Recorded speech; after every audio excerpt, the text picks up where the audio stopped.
C'est un risque là-haut, ricana le capitaine Harlan, sa voix assez tranchante pour fendre le silence de la salle de briefing. Toutes les têtes se tournèrent vers Claire Donovan, la plus jeune et unique femme pilote du 214e escadron tactique. Ses doigts se resserrèrent sur le bord de son manuel de vol, mais son visage resta impassible, refusant de montrer à quel point ces mots la blessaient plus profondément qu'elle ne voulait l'admettre. Claire avait déjà entendu des murmures sur le fait qu'elle était trop inexpérimentée, trop imprudente, trop émotive pour gérer la pression.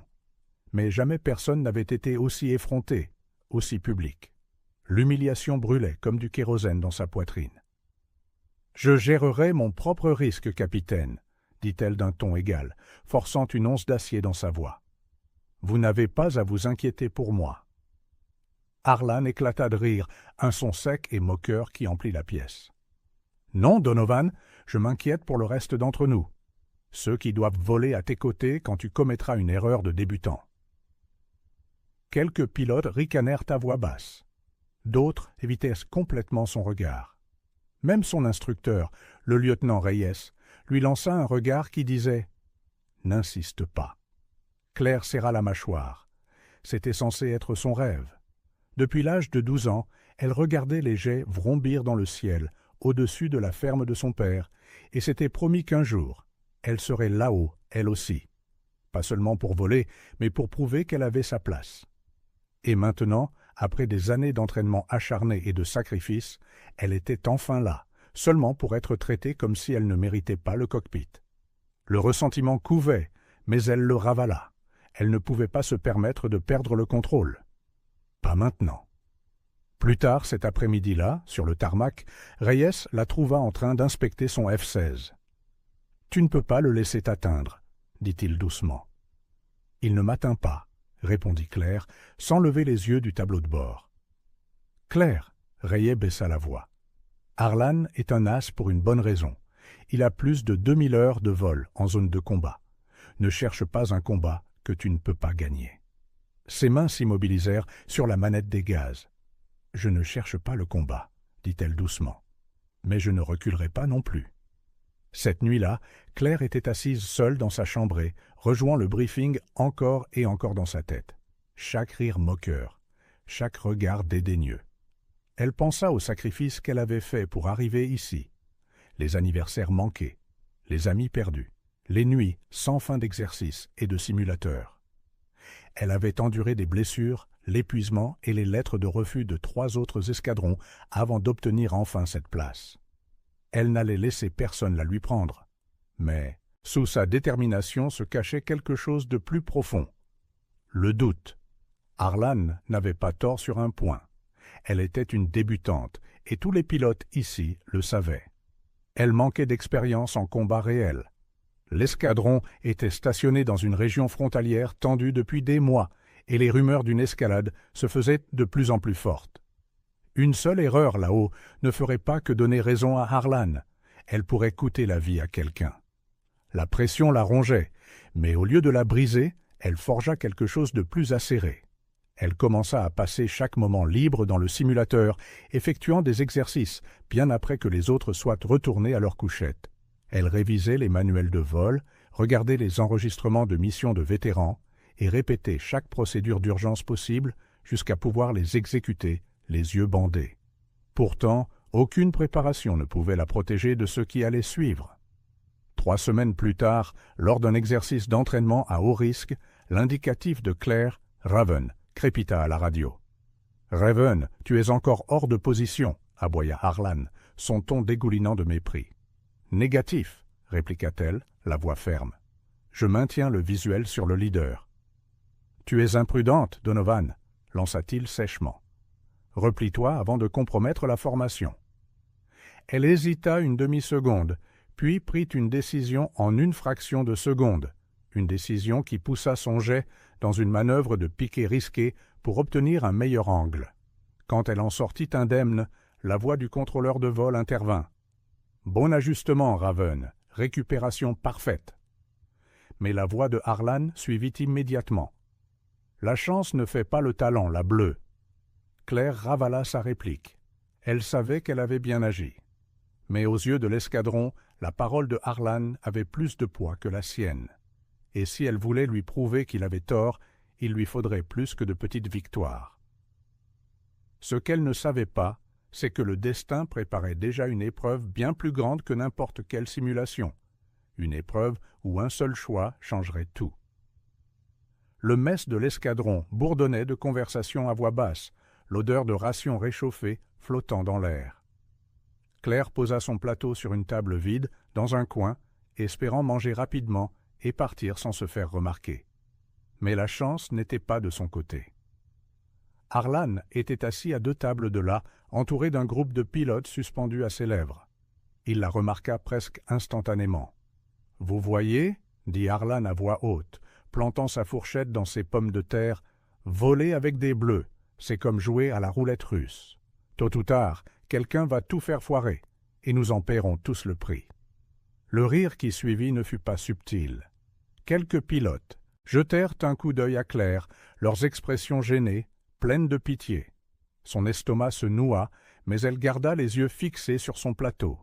Puis vint le coup de grâce.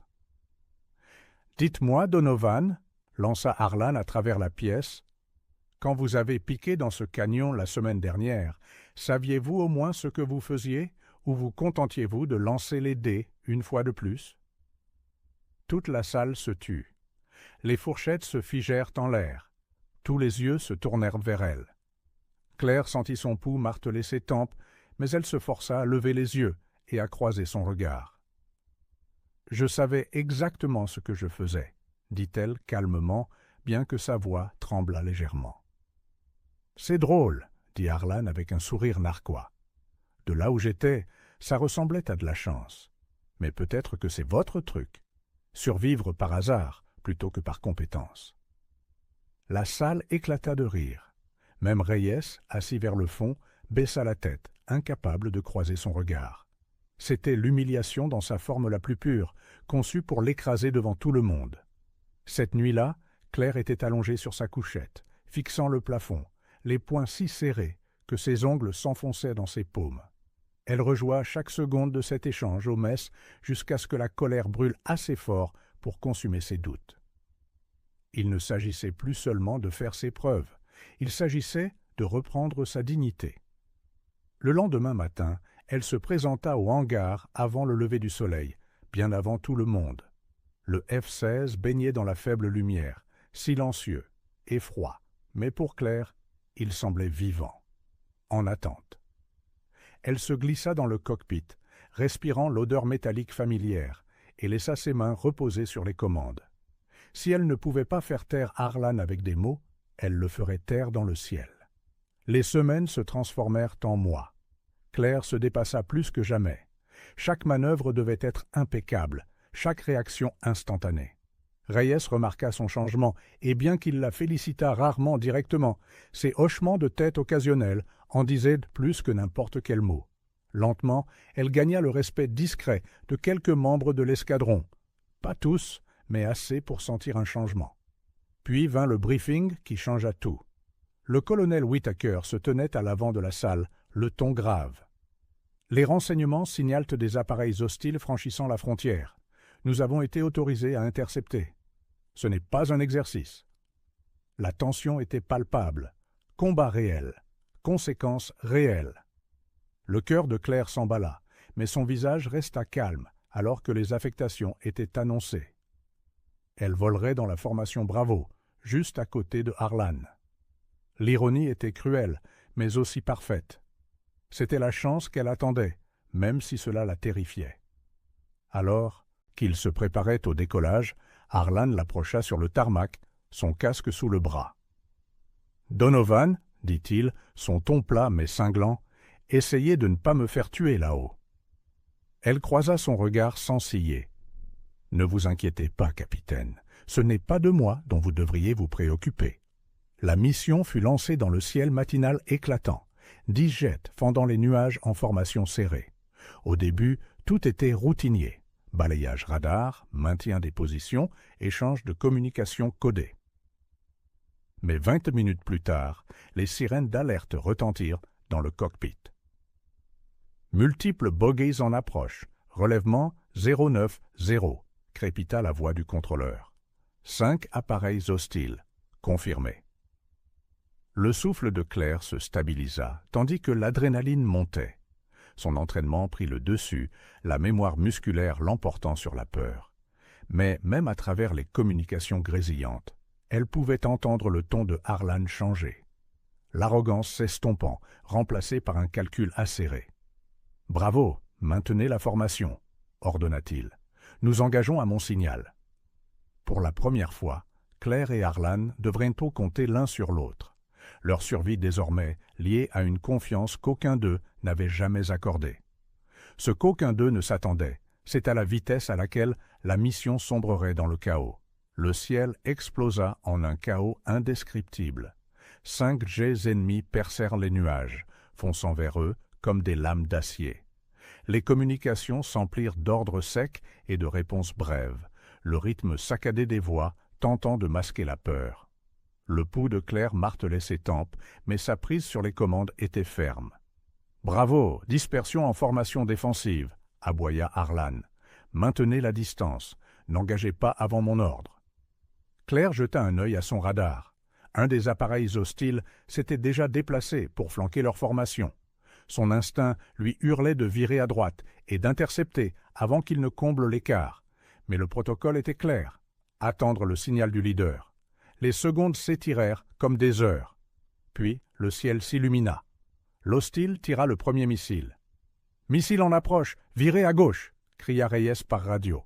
La formation se dispersa dans une violente explosion, des traînées dessinant des arcs à travers les nuages. Claire plongea en piqué serré, évitant de justesse le missile à tête chercheuse de moins de 50 pieds. Sa poitrine se serra, son souffle coincé quelque part entre la panique et le contrôle. « Raven, reste sur moi !»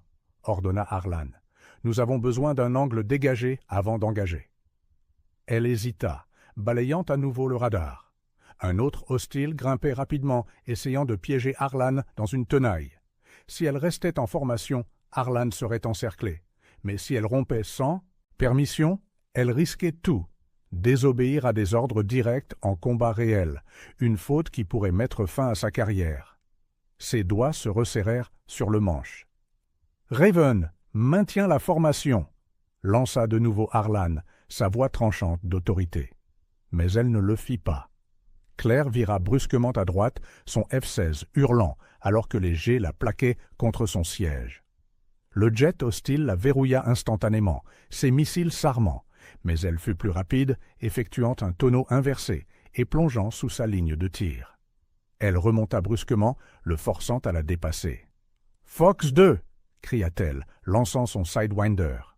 Le missile fusa à travers le ciel, entrant en collision dans un éclair aveuglant. L'hostile disparut du radar. Pendant un bref instant stupéfait, le silence envahit les communications.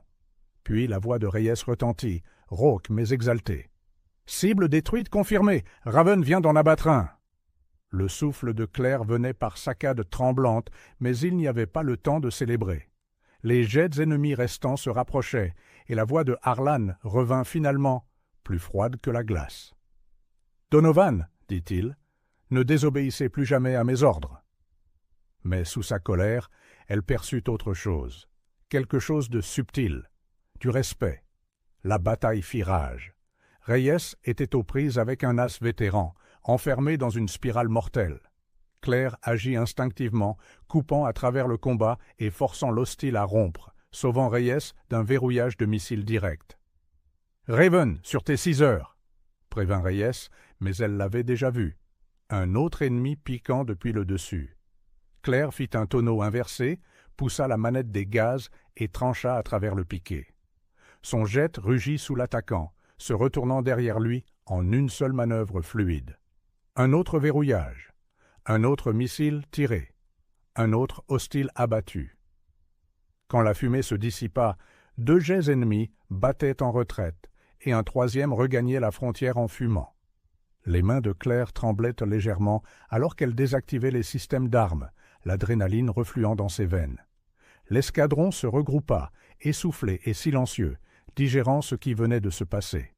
Elle avait abattu 2 cibles confirmées et sauvé Reyes d'un verrouillage, tout en ayant techniquement rompu la formation. Sur le vol du retour, Reyes la contacta en privé. « Tu m'as sauvé la vie là-haut », dit-il doucement. Elle déglutit, incapable de trouver ses mots. « Je n'ai fait que mon travail. »« Non, » dit Reyes fermement. « Tu as fait plus que ton travail. Ne laisse personne te dire le contraire. » De retour sur le tarmac, elle descendit du cockpit pour trouver l'escadron rassemblé, des murmures parcourant le groupe. Quelques-uns lui firent un signe de tête, un ou deux lui tapèrent sur l'épaule à son passage. Mais Harlan se tenait à l'écart, son casque toujours à la main, son visage indéchiffrable.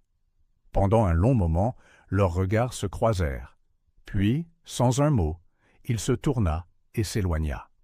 Claire expira lentement. Elle avait gagné une bataille, oui, mais la guerre pour le respect n'était pas terminée. Au contraire, elle venait à peine de commencer. Ce qu'aucun d'eux ne réalisait, c'est que l'escarmouche d'aujourd'hui n'était qu'un prélude. La véritable épreuve approchait, une épreuve où chaque décision aurait un poids et où une seule erreur pourrait signifier non seulement l'échec, mais la mort.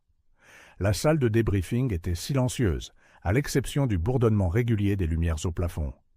Claire était assise raidement sur sa chaise, sa combinaison de vol encore humide de sueur, tandis que le colonel Whittaker arpentait la pièce devant l'escadron. Sa mâchoire était crispée, sa voix sèche. « 2 cibles abattues confirmées, une retraite hostile forcée. Victoire tactique, dit-il d'un ton neutre.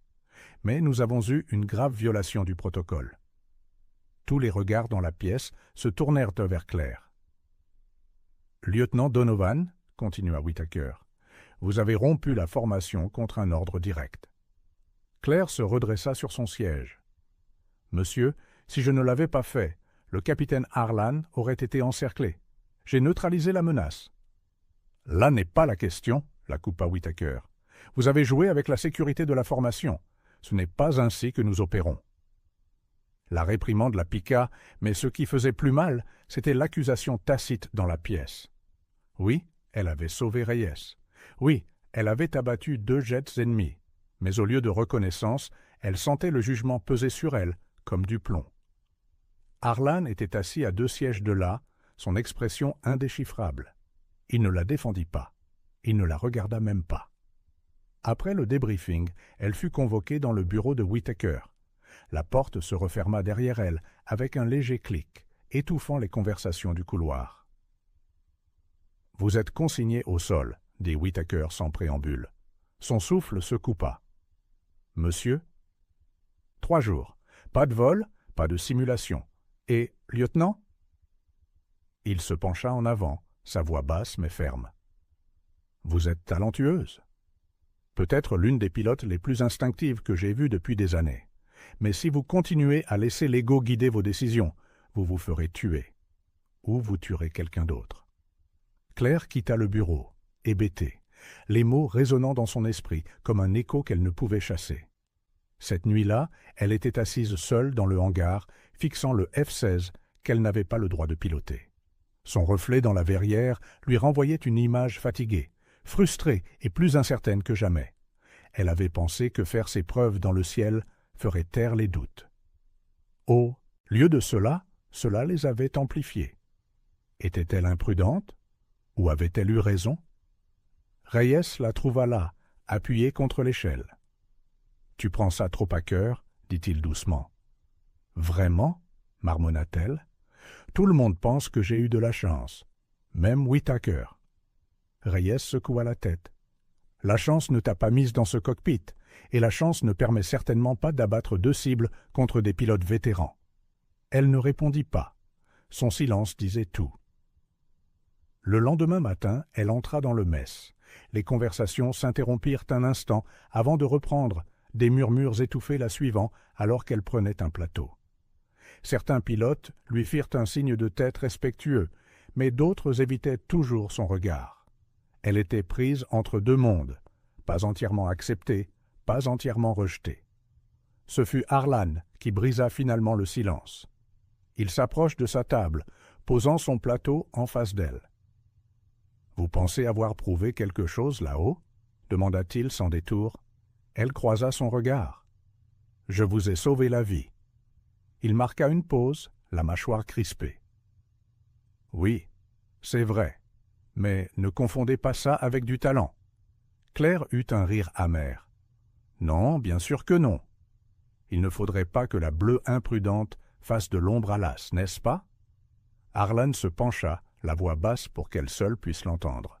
« Piloter, ce n'est pas pour prouver aux autres qu'ils ont tort, Donovan. C'est pour rester en vie. Si vous continuez à prendre des risques comme ça, un jour, vous n'en reviendrez pas. » Elle voulut argumenter, mais quelque chose dans son ton, pas de l'arrogance cette fois, mais quelque chose de plus proche de la peur, l'en empêcha. 2 nuits plus tard, les alarmes retentirent sur toute la base. Un drone de reconnaissance avait repéré un escadron de jets ennemis se mobilisant. Non pas 5 cette fois, mais 12, se dirigeant droit vers leur espace aérien. Tout le monde se précipita à son poste. Claire attrapa son casque, le cœur battant, mais la voix de Whittaker fendit le chaos. « Donovan, vous êtes toujours consigné au sol. » Sa poitrine se serra. Elle ne pouvait que regarder l'escadron, y compris Harlan et Reyes, se précipiter vers la ligne de vol. Quelques minutes plus tard, les communications explosèrent de chaos. En infériorité numérique et déjouée, la formation Bravo se disloquait sous un feu nourri. La voix de Reyes, stridente à cause des parasites, se fit entendre. « Mayday! Mayday! Je suis touché !» Claire se précipita vers le centre de commandement, chaque muscle de son corps hurlant de bouger, de faire quelque chose. Sur l'écran principal, les points rouges étaient plus nombreux que les bleus, clignotant un par un avant de s'éteindre. Le visage de Whittaker était blême alors qu'il regardait le flux. « Nous sommes en train de les perdre, » marmonna-t-il. Claire fit un pas en avant. « Envoyez-moi. »« Hors de question, » dit Whittaker. « Monsieur, » dit-elle, la voix brisée. « Vous n'avez pas le choix. » Le silence tomba. Quelque part à l'extérieur, le rugissement des moteurs emplissait la nuit. Et à ce moment-là, Claire sut que c'était le moment, la chance de faire ses preuves ou de tout perdre. Le colonel Whittaker fixa Claire un long moment, la mâchoire serrée. Dehors, la nuit tremblait d'un tonnerre lointain, non pas celui des orages, mais celui des missiles déchirant le ciel. Finalement, il expira. « Prenez votre équipement, Donovan, » dit-il. « Ne me faites pas regretter ça. » Elle ne perdit pas une seconde. Sprintant sur le tarmac, elle s'attacha dans son F-16, tandis que l'équipe au sol s'affairait autour d'elle. Ses mains bougeaient automatiquement, casque enfilé, contrôle de l'oxygène, système HUD au vert. Son pouls rugissait à ses oreilles alors que les moteurs s'éveillaient sous elle. « Tour de contrôle, ici Raven, » appela-t-elle. « Demande autorisation de décollage immédiat. »« Raven, vous êtes autorisé, » vint la réponse. « Bonne chance. » L'avion hurla sur la piste et s'éleva dans le ciel sombre et étoilé. En bas, la base se réduisit à des points lumineux. Devant, le chaos brûlait à l'horizon, des tirs traçants dessinant des arcs dans les nuages, des jets tissant des spirales mortelles, des explosions s'épanouissant comme de terribles feux d'artifice. « Formation Bravo, ici Raven » appela-t-elle par radio. « Je suis sur zone. » Des parasites, puis la voix de Reyes, tendue mais vivante. « Raven, d'où diable tu... » « Peu importe, je suis content que tu sois là. » Elle balaya son radar. 11 signatures hostiles, toujours actives. Le jet de Harlan était engagé dans un combat aérien brutal avec le leader ennemi, un as vétéran connu uniquement sous son indicatif, Viper. Les rapports disaient qu'il avait effectué plus de 100 missions et n'avait jamais perdu. « Raven, reste à l'écart !» ordonna Harlan, la voix tendue. « Celui-là est pour moi. » Mais Claire l'ignora. L'as l'avait enfermé dans une spirale verticale, lui faisant perdre de l'altitude jusqu'à ce que tout échappatoire soit impossible. Elle poussa les gaz, plongeant sous le combat, les yeux rivés sur les 6 heures de Viper. « Fox 2 » murmura-t-elle, lâchant un missile. Il fusa, mais Viper vira brusquement vers le haut, effectuant un tonneau inversé dans une manœuvre parfaite d'une fraction de seconde, esquivant le tir sans effort. « Erreur de débutant !» vint la voix froide de Viper sur la fréquence ouverte, moqueuse. Votre tir était téléphoné. Claire serra les dents. Chaque instinct lui hurlait de le poursuivre, mais elle se força à respirer, à réfléchir. Elle n'allait pas le battre en vitesse ou en puissance. Elle avait besoin de précision. « Raven, dégage !» aboya Harlan, son jet évitant de justesse une autre rafale de canon. « Négatif, » répondit-elle, calmement. « Restez en évasion. Je l'ai. » Elle perdit de l'altitude, se faufilant entre les ombres radars des collines en contrebas, disparaissant des capteurs de Viper. Son entraînement hurlait contre cette tactique. Voler à l'aveugle sous les formations ennemies était un suicide. Mais l'instinct la portait. Quand elle remonta, elle réapparut à moins de 200 pieds de la queue de Viper. « Je t'ai, » murmura-t-elle. Mais Viper l'anticipa. Il bascula dans un tonneau en barrique, l'entraînant dans une spirale mortelle, sa spécialité. Les jets lui écrasèrent à la poitrine, sa vision se rétrécissant sur les bords. Le voile noir menaçait. Son souffle était rauque, superficiel, mais elle refusa de lâcher. « Claire !» hurla Reyes par radio. « Décroche, tu vas perdre connaissance. »« Pas encore !» força-t-elle entre ses dents serrées. À la dernière seconde, elle coupa les gaz, freina brusquement et laissa Viper la dépasser de quelques centimètres. La manœuvre le plaça directement dans son viseur. « Fox 2 !» cria-t-elle, tirant à nouveau. Cette fois, il n'y eut aucune échappatoire. Le missile toucha sa cible, une boule de feu s'épanouissant dans la nuit. Le jet de Viper partit en vrille, traînant de la fumée avant de disparaître sous les nuages. Pendant un instant, les communications furent silencieuses. Puis la voix de Harlan revint, basse et stupéfaite. « Cible confirmée, Viper est abattu !» Une acclamation éclata sur le réseau de l'escadron. Reyes exulta, d'autres pilotes crièrent son nom, mais Claire ne répondit pas. Ses mains tremblaient sur les commandes alors que le soulagement l'inondait, déferlant comme une vague. Ils se regroupèrent, repoussant les derniers hostiles de l'autre côté de la frontière. Quand le ciel redevint enfin silencieux, Claire resta en vol stationnaire dans le calme, les étoiles au-dessus se reflétant sur sa verrière. Pour la première fois depuis son arrivée dans l'escadron, elle ne se sentait plus comme une débutante.